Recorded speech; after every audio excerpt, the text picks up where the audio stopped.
Hey, U.S. History. So we're going to talk just a little bit about domestic reform, which is usually for today. And this one's going to be a lot shorter than the last one, I promise. Although, hopefully no less interesting. So each U.S. president during this time period not only had to deal with the Cold War, but also had to deal with domestic reforms as well. So the Fair Deal, which was Truman's, the dynamic conservatism, which was Eisenhower, and the New Frontier, Kennedy, were slogans that America's post-war presidents used to describe all of their domestic policies. So first let's talk about Truman and the Fair Deal.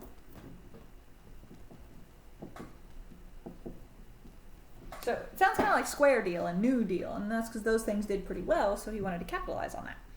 Shortly after the war, President Truman sent Congress a list of proposals, signaling that his domestic program would be an expansion of the already rather large New Deal.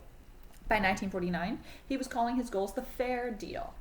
He sought a government commitment to full employment, so federal spending designed to ensure jobs for everyone unemployed.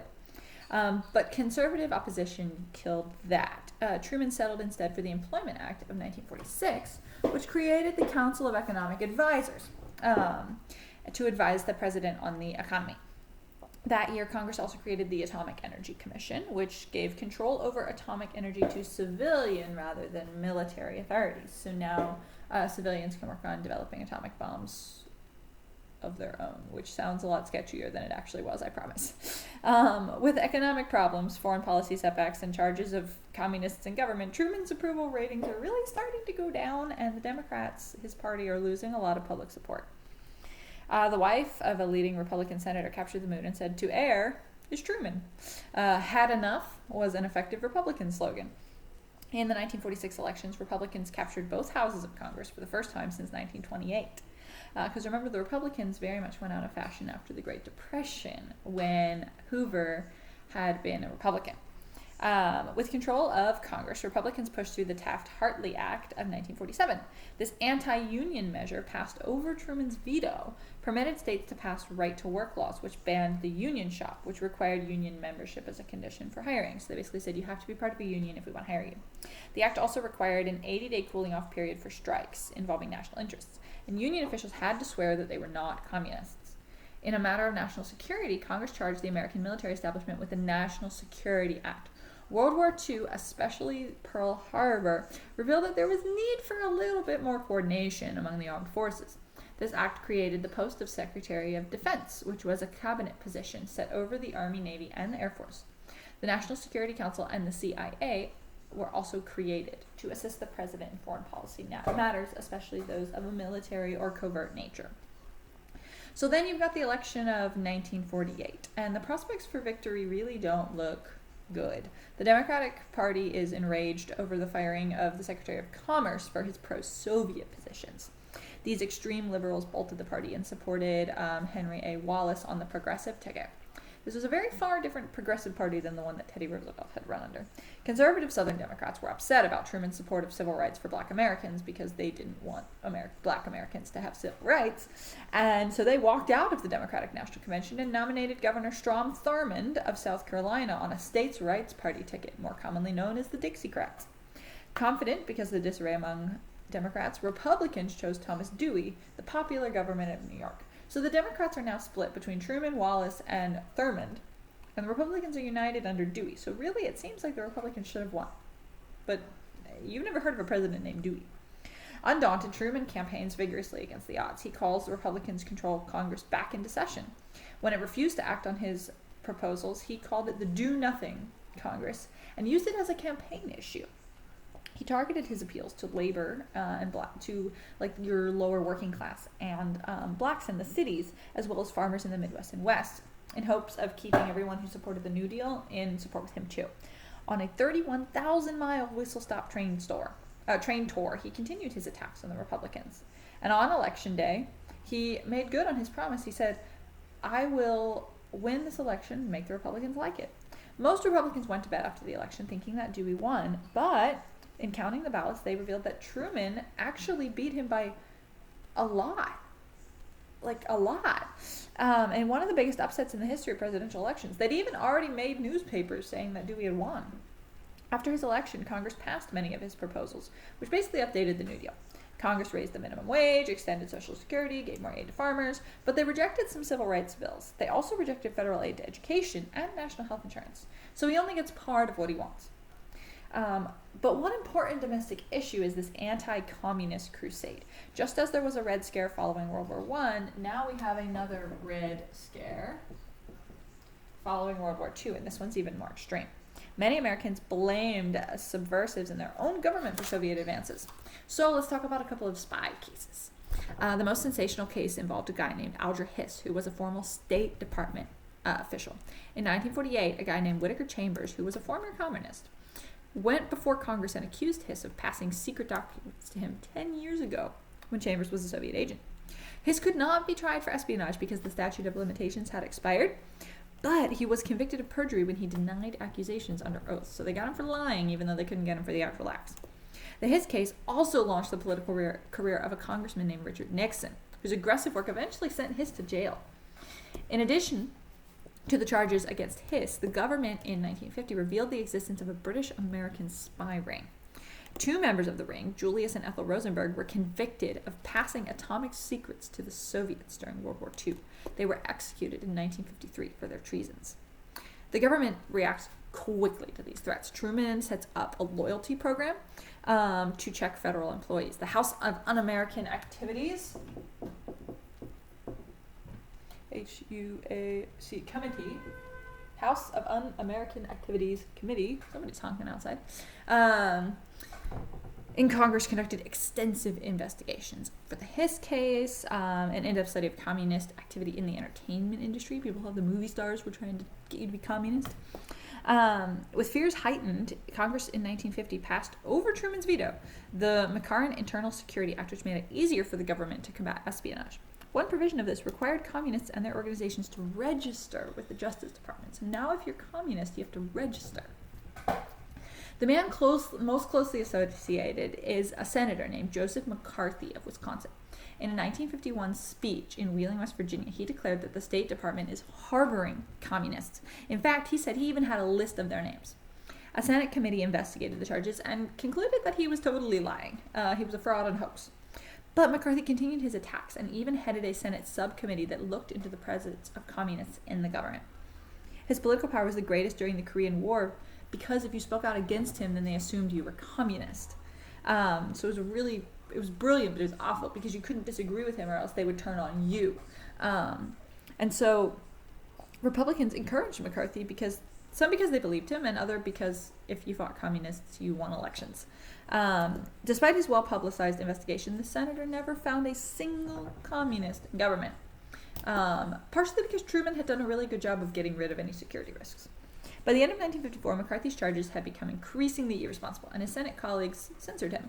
His opponents coined a new word, McCarthyism, which described his alleged use of lies, distortions, and innuendos.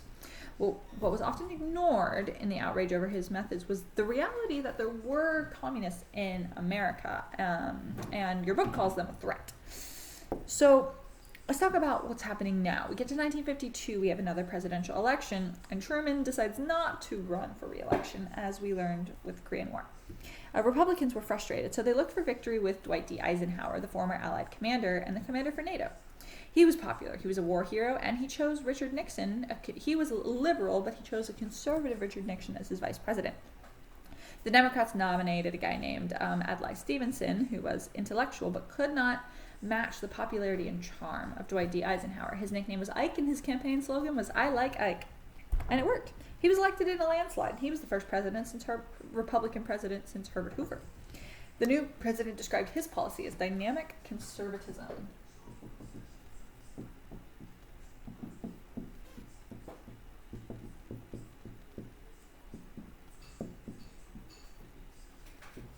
So that's Ike. He called himself a conservative when it came to money and a liberal when it came to human beings. In 1954, his new budget cut expenditures by 10%. He abolished the Reconstruction Finance Corporation, which was a holdover from the Great Depression. He reduced farm price subsidies, and he really made the cabinet look conservative because several cabinet members from the auto industry said that really the government was replaced by car dealers.